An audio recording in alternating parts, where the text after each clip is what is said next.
Foot হৈ গ'ল আজি হকী বান্ধাৰ জৰিয়তে। এতিয়া আৰু কোন আছে? এবাৰে তাই কথা পাতি কোৱা তুমি যাবাই না মিছিনা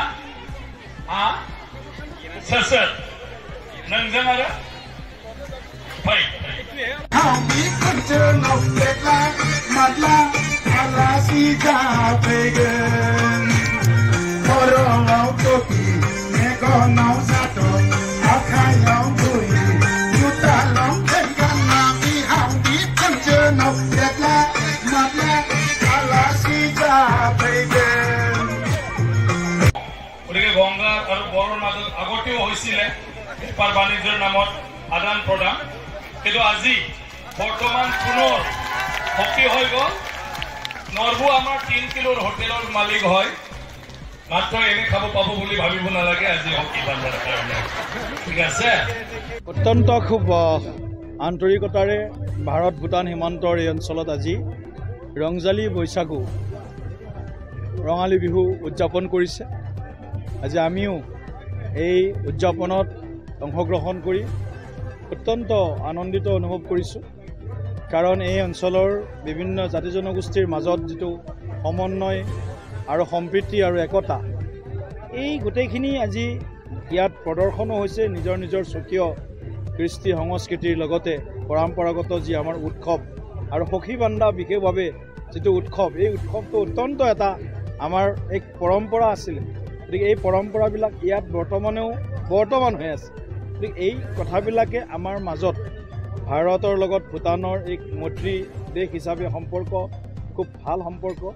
ঠিক তেনেকৈ অৰুণাচল প্ৰদেশৰ পৰা আজি যিসকল আমাৰ মাজত আজি হয়তো আমাৰ সীমাৰ ইপাৰ সিপাৰ হয়তো হৈ গ'ল সীমান্তৰ কাৰণে, গতিকে তেনেকৈ খামতিসকলো আজি ৰজাৰ পৰা আৰম্ভ কৰি তেওঁ সকলোবিলাক আহিছে। আমাৰ লামাসকল আহিছে, বৌদ্ধ ধৰ্মীয় যিসকল গুৰু তেওঁলোক আহিছে, আমাৰ বড়ো ভাই ভনীসকল আছে, আমাৰ ইয়াত থকা বিভিন্ন জাতি জনগোষ্ঠীৰ লোকসকল আহিছে। একদম একাত্মতা হৈ তেওঁলোকে যিধৰণে এই আজি ৰংজালী বৈশাগু উদযাপন কৰিছে, তাৰ পৰা এইটো আমি ডাঠি ক'ব পাৰোঁ যে বিটিআৰত যিটো ভাতৃত্ববোধ বিটিআৰবাসীৰ, সেইটো আমি বৰ্তমানকৈ ৰাখিব পাৰিছোঁ। বিভিন্ন ঘাট প্ৰতিঘাটৰ মাজত বিটিআৰবাসী সাক্ষী হৈছিল, তাৰ মাজতো বিটিআৰত বিগত সময়ত এটা শান্তি প্ৰতিষ্ঠাৰ কাৰণে সমন্বয় শক্তিশালী কৰাৰ কাৰণে চেষ্টা হৈছিল। গতিকে এক শান্তিপূৰ্ণ অঞ্চল হিচাপে বিটিআৰ বৰ্তমান আজি তাক আমি সকলোৱে অনুভৱ কৰিব পাৰোঁ। গতিকে মই ভাবোঁ যে বিটিআৰত এনেধৰণৰ উৎসৱে আগন্তুক দিনত আমাৰ যি সম্প্ৰীতি তাক শক্তিশালী কৰিব, আৰু আমাৰ মাজত যদি কেতিয়াবা ভুল বুজাবুজি আছিল সেইবিলাকো নাইকিয়া কৰিব। এক শক্তিশালী আমাৰ যি নিজৰ স্বকীয় কৃষ্টি পৰম্পৰা সংস্কৃতি আছে, তাক আমি সকলোৱে ইটোৱে সম্প্ৰদায়ে সিটো সম্প্ৰদায়ক সন্মান জনাই, ইটো সম্প্ৰদায়ে সিটো সম্প্ৰদায়ৰ সংস্কৃতিক নিজৰ সংস্কৃতি বুলি আঁকোৱালি লৈ এনেদৰে আগবাঢ়ি গ'লে নিশ্চিতভাৱে এটা বিশেষ এটা আমাৰ যি লক্ষ্য আছে যে অসমখনক ভাৰতবৰ্ষৰ এখন শ্ৰেষ্ঠতম ৰাজ্য হিচাপে প্ৰতিষ্ঠা কৰিব লাগে। সেই লক্ষ্যত আমি সকলোৱে মিলিলে নিশ্চিতভাৱে আমি এখন শ্ৰেষ্ঠতম আৰু বিকশিত অসম, সুৰক্ষিত অসম আমি নিৰ্মাণ কৰিব পাৰিম। বেছি প্ৰতিক্ৰিয়া দিব বিচৰা নাই, কাৰণ কংগ্ৰেছৰ দিনৰে এইবিলাক বিষয় ভূপেন বৰাহঁত কংগ্ৰেছ কৰি থাকোঁতে যি চিণ্ডিকেট চলাইছিল, তেওঁলোকে এতিয়াও ভাবে যে অসমত চিণ্ডিকেট চলি আছে। এওঁলোকৰ ভবাটো ভুল নাই, কাৰণ তেওঁলোকৰ নিজে চিণ্ডিকেট চলাইছে, তেওঁলোক একোজন চিণ্ডিকেটৰ নায়ক আছে। গতিকে সেইকাৰণে মই এই বিষয়টোত কংগ্ৰেছে কিবা আমাক শিকাব লাগে বুলি তেনেকুৱা মই নাভাবোঁ।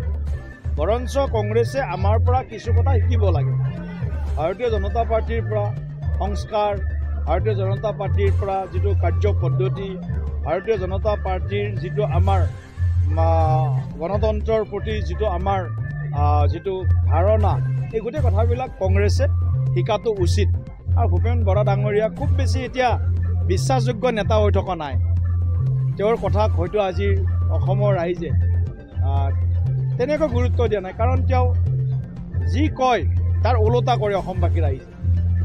বিশেষকৈ এটা কথা, দৰংগাজুলিৰ বগাজুলিত যিটো বিহু পাতিছে, বৈশাগু ৰংজালী বৈশাগু পাতিছে, তাত আমাৰ বিজিত গেৰা ডাঙৰীয়াৰ নেতৃত্বত অঞ্চলৰ মানুহে চবে মিলি পেলাই এক প্ৰকাৰ ক'বলৈ গ'লে আন্তঃৰাষ্ট্ৰীয় হৈছে কাৰণ ভূটানৰ পৰা আহিছে মানে চবে প্ৰতিনিধি ইয়াৰ পিছত অৰুণাচলৰ পৰা আহিছে অসমৰ তিনিচুকীয়া এই জিলাৰ পৰাও আহিছে আৰু বহুত জাগাৰ পৰা ইয়াত আমাৰ কিছুমান মানে যিখিনি সংস্কৃতি গ্ৰুপ আছে মানে বিহুৰ পৰা আৰম্ভ কৰি বৈশাগৰ পৰা আৰম্ভ কৰি ইভেন চিনেমা নাটক থিয়েটাৰ সেইবোৰ কৰা মানে যিসকল আৰ্টিষ্ট আছে তেওঁলোককো মাতিছে আৰু ইয়াৰ মাজতে এটা ভাল কাৰ্যসূচী লৈছে এই হকী বান্ধা আমি কম বেছিকৈ খানাই হকী বান্ধা সম্পৰ্কীয় এটা ঠিক কৰা আগতে যাৰ ককাইক নাই সেই কাক বা ককাইক কৰিছিলে যাৰ মা দেউতা নাই কাক বা মা দেউতা সম্বন্ধ কৰিছিলে এটা নিয়ম নীতিৰ মাজত আমাৰ এইটো অসমীয়া সমাজত ই বড়োই হওক মিচিং হওক অন্যান্য হওক এইটো পৰম্পৰা আছে আগৰ পৰা আৰু আজি সেইটো বিহত মানে এই অনুষ্ঠানটো ৰাখিছে আৰু ভূটানৰ মানুহৰ লগত আমাৰ ইয়াৰ কেইজনমান ব্যক্তিয়ে আৰু বিজিত গিৰণ নাৰ্জাৰী ডাঙৰীয়া নিজে তেওঁলোকৰ লগত হকী বান্ধিছে ফ্ৰেণ্ডশ্বিপ এটা মানে কি কয় আপোনাৰ ৰিচুৱেল নিয়মৰ মাজেদি এটা কি কয় আধ্যাত্মিক ধৰ্মৰ নিয়মৰ মাজেদি আৰু সেইটোৰ দ্বাৰা তেওঁলোকে এটা পৰিয়ালৰ নিচিনা হৈ গ'ল যদিও তেজৰ সম্পৰ্ক নাই জাতিৰ সম্পৰ্ক নাই তথাপিও এই সম্পৰ্কটো আমি মানি লওঁ যে ইয়া পৰিয়ালৰ নিচিনা এটা সম্পৰ্ক গতিকে ইয়া এটা ভূটান আৰু ইণ্ডিয়াৰ মাজত এটা এই সম্পৰ্কটো মধুৰ কৰিব আৰু তেওঁলোকৰ মাজত আদান প্ৰদানটোৱে নিশ্চয় আমাৰ মাজত ভূটান আৰু আমাৰ সম্পৰ্কটো বেছি মানে শক্তিশালী কৰিব গতিকে তাৰ কাৰণে ধন্যবাদ জনাইছোঁ মই তেখেতসকলক